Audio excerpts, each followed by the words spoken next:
Hello guys, ഇന്നത്തെ ഔട്ടിൽ നമുക്കൊരു ചായ കടിയെന്ന് പറയാലോ. ആദ്യം തന്നെ നമ്മൾ പേരാമ്പ്ര ബൈപ്പാസിൻ്റെ അടുത്തുള്ള ചായയൊക്കെ പാസ്സാക്കി നമ്മൾ വേഗം ഷോപ്പിങ്ങിന് വന്നു. നമ്മൾ ഗ്രാൻഡ് ഹൗസിൻ്റെ പുതിയ ഷോറൂമിലായിരുന്നു ഷോപ്പിംഗ്. ഒക്കെ കഴിഞ്ഞ പിന്നെ എവിടെ ഉത്സവം ഉണ്ടെങ്കിൽ നമ്മൾ അവിടെ ഹാജരാണല്ലോ. അങ്ങനെ നമ്മൾ അവിടെ ചെന്ന് ജീവിതത്തിൽ ആദ്യമായി കഥകളി കണ്ടു. അതിനുശേഷം നാഗവല്ലി ആമാടപ്പെട്ടിന്ന് ഓരോന്നെടുത്ത് നോക്കുന്ന പോലെയായിരുന്നു ഞങ്ങൾ ചന്തയിൽ ഓരോ വളയും മാലയും നോക്കിയത്. പക്ഷേ അടുക്കാലാവില്ല ഗൈസ്, അങ്ങനത്തെ വിലയാണ്. അത് കഴിഞ്ഞ് നമ്മൾ തലങ്ങും വില കയ്യിലേക്ക് നടന്ന് കുറേ ഫോട്ടോസൊക്കെ എടുത്ത് പിന്നെ ഫാമിലി ഗെയിമൊക്കെ ഒരുപാടുണ്ട്. ഈ വളയേറിയത് പക്ഷേ എല്ലാ പ്രാവശ്യം 50 റുപ്യ വെറുതെ കൊണ്ട് കളയുന്നത് കൊണ്ട് ഈ പ്രശ്നം ഞങ്ങളൊന്നിനും കൂടിയില്ല അങ്ങനെ എറിഞ്ഞ് കളിക്കാനത്.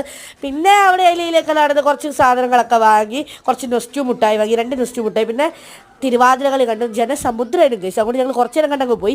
പിന്നെ നമ്മൾ ആ അമ്പലക്കുളത്തിനടുത്തൊക്കെ കുറേ വീഡിയോ എടുത്തു. പിന്നെ പോകാൻ നേരത്തെ അച്ഛൻ ബലൂൺ വാങ്ങി കൊടുത്തു. അതിൻ്റെ ഉത്സാഹമാണ് നിങ്ങൾ ഈ കാണുന്നത്. അത് എപ്പോൾ വേണമെങ്കിലും പൊട്ടിക്കാതെ പറഞ്ഞ് എറിഞ്ഞ് കളിച്ചുകൊണ്ട് എടുക്കില്ല. അവസാനം അമ്മ മര്യാദയ്ക്ക് പിടിക്കാൻ പറഞ്ഞപ്പോൾ ആൾ മര്യാദയ്ക്ക് പിടിച്ചതാണുള്ളത്. എന്നാലും ഡാൻസ് മെയിനാണല്ലോ വഴി കൂടെ നടക്കുമ്പോൾ.